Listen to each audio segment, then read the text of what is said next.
क्या आपको लगता है कि बैंक में रखा हुआ आपका पैसा बिल्कुल सुरक्षित है? अगर हाँ, तो आप एक बहुत बड़ी गलतफहमी के शिकार हैं जो आपको कंगाल बना सकती है। बचपन से हमें सिखाया गया है कि पैसे बचाओ और बैंक में जमा करो, लेकिन क्या किसी ने बताया कि वहां पैसा बढ़ता नहीं, बल्कि धीरे धीरे कम होता जा रहा है?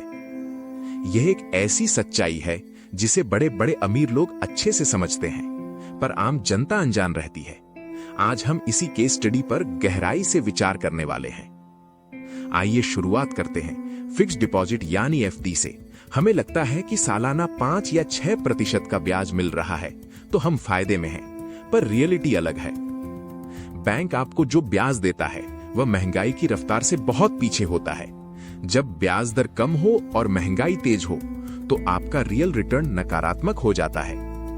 महंगाई एक ऐसा दानव है जो बिना शोर मचाए आपकी जेब से पैसे चुरा लेता है। जो चीज 800 रुपए की है वह अगले साल ज्यादा कीमत मांगती है। आपके बैंक खाते में रखे 1 लाख रुपए आज भी 1 लाख ही रहेंगे, लेकिन उनकी खरीदने की शक्ति यानी परचेजिंग पावर साल दर साल तेजी से गिरती चली जा रही है। कभी सोचा है कि बैंक इतने बड़े बड़े ग्लास बिल्डिंग वाले ऑफिस कैसे चलाते हैं? आपका पैसा वहां जमा होता है और वही पैसा बैंक दूसरों को महंगे ब्याज पर उधार देता है। बैंक आपसे 4% पर पैसा लेता है और वही पैसा दूसरों को 12% पर लोन पर दे देता है। बीच का 8% उनका मुनाफा होता है, आपका नहीं। मतलब साफ है, बैंक आपके ही पैसों से अपना बिजनेस चलाता है। आपको सिर्फ छोटा सा टुकड़ा मिलता है और बाकी सारा मुनाफा बैंक के मालिक और शेयर होल्डर्स ले जाते हैं। इसे कहते हैं अवसर लागत। जब आप अपना सारा पैसा बैंक में जमा कर देते हैं तो आप उन बेहतरीन मौकों को खो देते हैं जहां पैसा सच में कई गुना बढ़ सकता था। आइए एक ऐतिहासिक केस स्टडी देखते हैं। अगर किसी ने 20 साल पहले अपने सारे पैसे सिर्फ बैंक में रख दिए होते तो आज उनकी हालत कैसी होती? 2000 के दशक में एक मकान या सोने की कीमत क्या थी और आज क्या है? बैंक का ब्याज उसकी तुलना में कहीं पीछे रह गया और संपत्ति आसमान छू ली। जिसने सोने में या रियल एस्टेट में पैसा लगाया उसने महंगाई को मात दे दी, लेकिन जिसने सिर्फ बैंक के भरोसे कैश रखा उसका पैसा वक्त के साथ कमजोर हो गया। लोग कहते हैं कि इमरजेंसी के लिए बैंक में कैश रखना जरूरी है। बात बिल्कुल सही है, इमरजेंसी फंड होना चाहिए, पर सारी की सारी पूंजी वहीं रखना सबसे बड़ी मूर्खता है। आपका इमरजेंसी फंड सिर्फ 3 से 6 महीने के खर्चे के बराबर होना चाहिए। बाकी का एक्स्ट्रा पैसा बैंक में रखने के बजाय काम पर लगाया जाना चाहिए। दुनिया के किसी भी अमीर व्यक्ति को उठा कर देख लीजिए, उनका पैसा कभी भी बैंक के सेविंग अकाउंट में पड़ा नहीं रहता, बल्कि एसेट्स में निवेश होता है। अमीर लोग ऐसे संपत्तियां खरीदते हैं जो उनकी जेब में पैसा डालती हैं, और आम लोग देनदारियां या बैंक में नकद रखते हैं जो उनकी जेब से पैसा खींचती हैं। एसेट ऐसी चीज है जो आपको आमदनी दे, जैसे शेयर, रेंटल प्रॉपर्टी, बिजनेस या कॉपीराइट। कैश एसेट नहीं है, कैश सिर्फ एक एक्सचेंज का माध्यम है।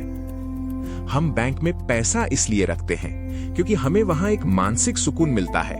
हमें लगता है कि पासबुक में बड़े नंबर देखकर हम सुरक्षित हैं, लेकिन यह सुकून एक धोखा है।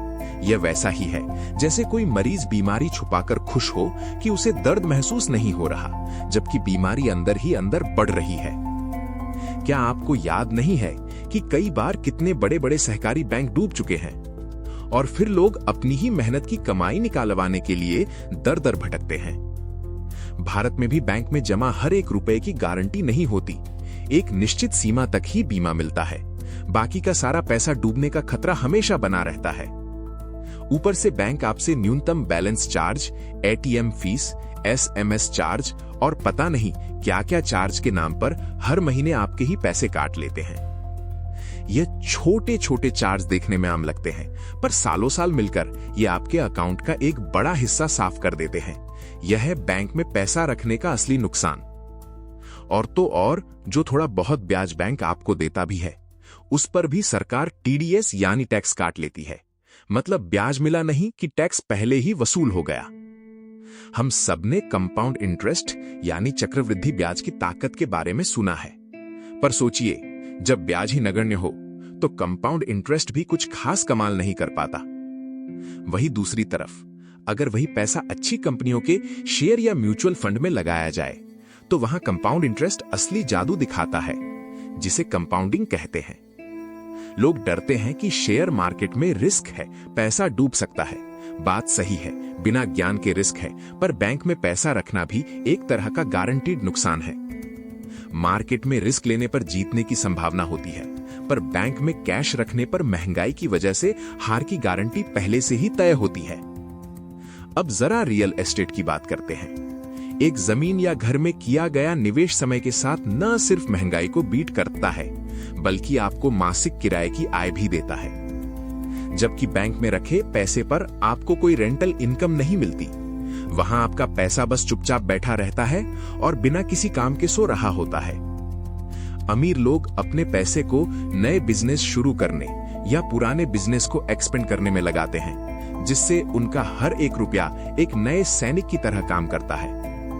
महान निवेशक वॉरेन बफेट ने कहा है कि अगर आप ऐसे तरीके नहीं ढूंढते जो सोते वक्त भी पैसा बनाएं, तो आपको जिंदगी भर काम करना पड़ेगा। बैंक का सेविंग अकाउंट आपको सोते वक्त पैसा नहीं कमा कर देता।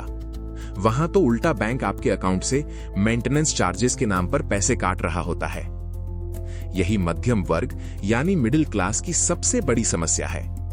हम में से अक्सर लोग अपनी सारी पूंजी एफडी और सेविंग अकाउंट्स में डालकर सुरक्षित महसूस करते हैं। पुरानी सोच को बदलना बेहद जरूरी है। जब तक आप अपने पैसे को बैंक की तिजोरी से निकालकर उत्पादक जगहों पर निवेश नहीं करेंगे, तब तक आर्थिक आजादी नहीं मिलेगी। इसका मतलब यह नहीं कि आप सारा पैसा रिस्क में डाल दें। स्मार्ट एसेट एलोकेशन ही असली कुंजी है। थोड़ा कैश, थोड़ा सोना, थोड़ा रियल एस्टेट और थोड़ा इक्विटी। अपने अंडे एक ही टोकरी में नहीं रखने चाहिए। जब आप अपने निवेश को अलग अलग एसेट क्लासेस में बांट देते हैं, तो रिस्क अपने आप कम हो जाता है। अगर आपको डायरेक्ट स्टॉक मार्केट की समझ नहीं है, तो म्यूचुअल फंड्स या एसआईपी एक बेहतरीन माध्यम है, जिसके जरिए आप प्रोफेशनल मैनेजर्स के जरिए निवेश कर सकते हैं।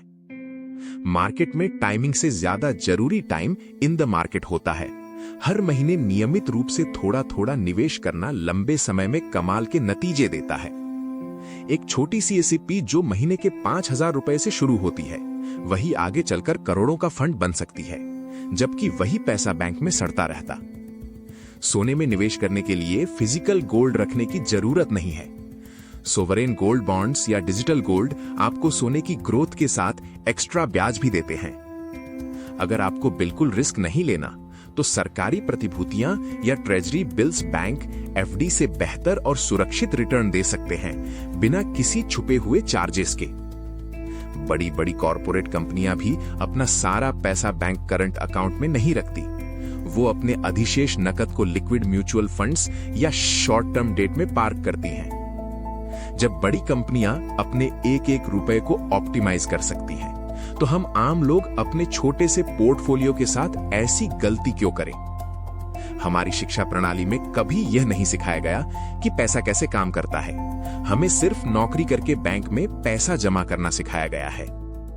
इसलिए वित्तीय साक्षरता या आर्थिक ज्ञान लेना आज के समय में सबसे बड़ी जरूरत बन चुकी है।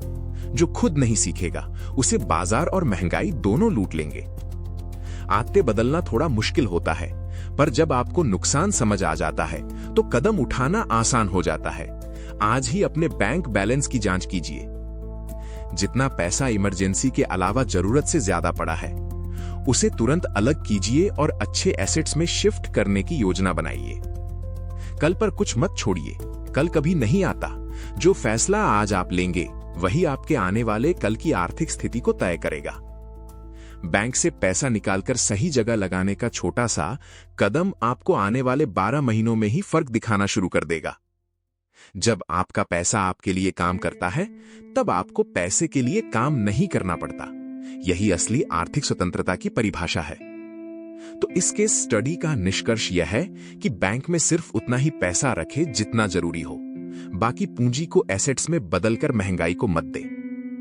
आपका नजरिया ही आपकी दौलत तय करता है। जब तक आप सारा पैसा बैंक में सुरक्षित मानकर सोते रहेंगे, तब तक आप आर्थिक दौड़ में पीछे रहेंगे। यह सफर लंबा जरूर है, पर हर एक सही कदम आपको आपकी मंजिल के करीब ले जाता है। आज ही से अपने निवेश की नई शुरुआत कीजिए। अपने पैसे पर कंट्रोल अपने हाथ में लीजिए। किसी और के भरोसे मत छोड़िए, क्योंकि आपकी मेहनत की कमाई का हकदार सिर्फ आपका परिवार है। बैंक में पैसा रखना बंद कीजिए और इसे एसेट बनाना शुरू कीजिए। यह एक ऐसी क्रांति है जो आपके जीवन को हमेशा के लिए बदल सकती है। तो दोस्तों, इस वीडियो में हमने देखा कि कैसे बैंक सेविंग्स में पैसा रखना लॉन्ग टर्म में नुकसानदेह साबित होता है और कैसे सही निवेश आपको अमीर बना सकता है। अपने दोस्तों और परिवार के साथ इस महत्वपूर्ण जानकारी को जरूर शेयर करें, ताकि वो भी इस बैंक ट्रैप से बच सकें और अपना भविष्य सुरक्षित करें। अगर आपको यह केस स्टडी पसंद आई हो तो चैनल को सब्सक्राइब करें, वीडियो को लाइक करें और अपने विचार नीचे कमेंट सेक्शन में जरूर बताएं। अगर आपको ये वीडियो पसंद आया है तो इस चैनल को जरूर सब्सक्राइब कीजिए, वीडियो को शेयर कीजिए, लाइक कीजिए और बने रहिए ग्रोथ वर्ड्स के साथ।